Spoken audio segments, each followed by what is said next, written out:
If you want to set notification sound for a specific conversation on Samsung Galaxy A56 5G, then after opening Google Messages, we want to go to the conversation first, tap on these three dots in the top right corner, and go to Details.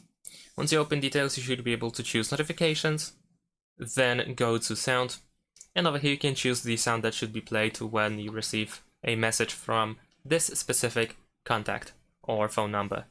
And once you select the sound, we can simply go back.